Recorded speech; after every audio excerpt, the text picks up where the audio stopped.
Now, the snack market that we know today is dominated by brands that are so recognizable that even people who eat salad and vegetables all day could recognize them within a heartbeat. I'm talking about Kit Kats, Lay's chips, Oreos. But what also exists is the universe of fake knockoff snacks. Snacks that instead of marketing themselves as unique brands are just presented in gas stations as fake, lazy slop. You see, folks, you can never underestimate the types of products and services that lazy people can develop. For example, take a look at this monstrosity entitled Snipers. Instead of coming up with your own combination of chocolate and peanut butter, you just give the world snipers. You just do what the CIA does with any politician they don't like and give the world snipers. You know, some might call this snack mind-blowing. You know, at least this product has a cool, catchy name, unlike Nutters. There is no way I'm driving to the convenience store to buy Nutters. I will not be consuming Nutters. Same thing goes with this Oreos knockoff called Cream Betweeners.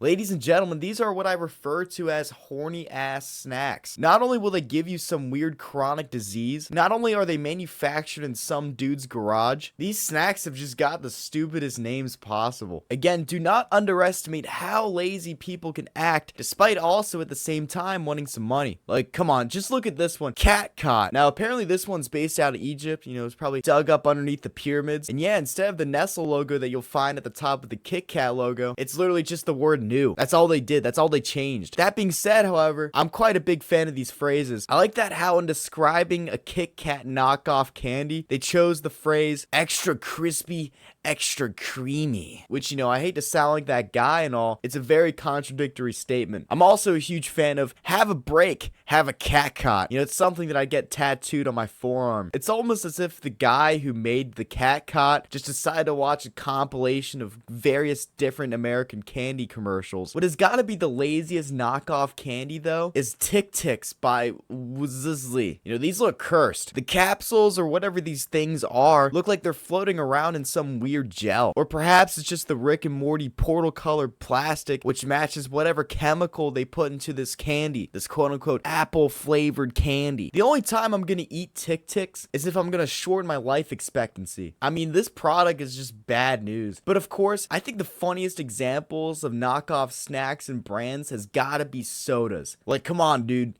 Mountain View? I'd rather drink Prime than drink Mountain View. I'd rather drink a grape Four Loko than drink Mountain View. Ladies and gentlemen, Mountain View is a ticket to kidney failure. There's a lot of other soda knockoffs that you can find in big name stores. Dr. Thunder is a great example. You know, this is one that you can find at Walmart alongside Mountain Lightning. But apparently these are actually pretty good. You know, I would not complain if I pulled up to the function and it was just some foldable table with 1 liter of Dr. Thunder and 1 liter of Mountain Lightning. You know, this shit is like Reshiram and Zekrom. You can't separate the two. But of course, you know, the HUDs would complain. They'd be like, oh my god, why is there Dr. Thunder? You know, why is there a Move It in the living room? And thus is the problem ultimately with knockoff brands. I just don't feel compelled to buy Dr. Thunder or supplying the team with Game Plan. But that's the thing, you know, there are people who genuinely stock up on these items. You know, their kitchen's filled with Dr. Thunder and a splash of Mountain View, followed by a whole tray of Cream Betweeners. I mean, I guess you could save a lot of money by buying these products exclusively. I don't know. You know, perhaps buying some Dr. Perky, you know, getting all perked up at home. Now, if you buy these knockoffs, please let me know. Please let me know the ones that are edible, you know, the safe to eat ones, not Mountain View. I do not want Mountain View. That being said, I'd love to review these type of items in a video just for the fun of it, you know. And if there's a favorite item that I showcase, you know, just let me know in the comments below.